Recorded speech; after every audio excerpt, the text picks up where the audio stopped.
What makes an argument legitimate?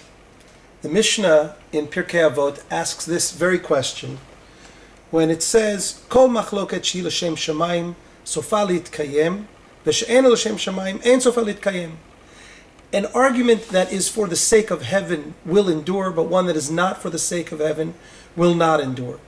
And the Mishnah continues and tells us that a machloket that is not for the sake of heaven, shelo l'shem shamayim, the paradigmatic example of such a machloket is the dispute between Korach and his faction in this week's Parsha, and the machloket, the paradigmatic machloket that is l'shem shamayim, is the machlokot between Hillel and Shammai. What is it that indicates that a machloket is not for the sake of heaven? Rabbi Yehuda Herzl Henkin, in his commentary to the Chumash Chibai Teira, gives us a very interesting suggestion as to what exactly indicated that the machloket of Korach and his faction was not l'shem shamayim. We read in the Parsha, Vayishlach Moshe likro leDatan v'leAviram. Moshe sent a message calling to Datan and Aviram and asking them and their faction to come and talk.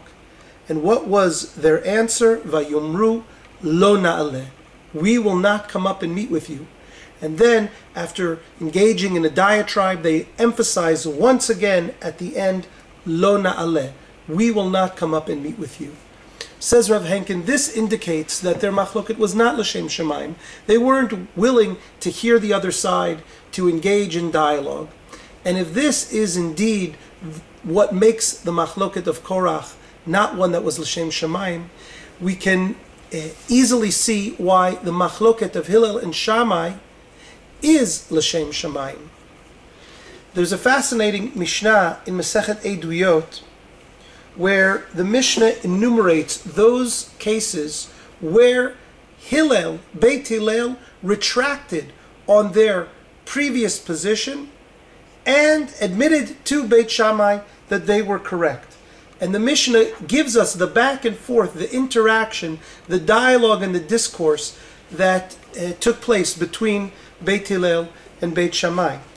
And perhaps we can relate this to another Mishnah in Eduyot, which asks the question, why were both sides of the machloket between Hillel and Shammai mentioned? If we know which side the halakha follows, why do we need to mention both sides? The Mishnah answers,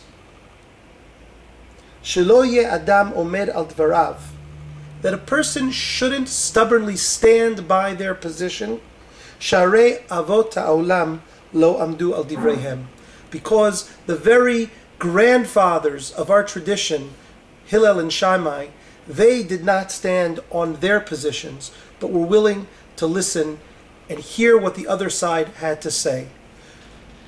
This week of Parashat Korach, it behooves us to take a message as to what exactly makes our arguments and our positions legitimate, what makes them for the sake of heaven. And part of it, at least, must be a willingness to hear and engage with those who we disagree with. Shabbat Shalom.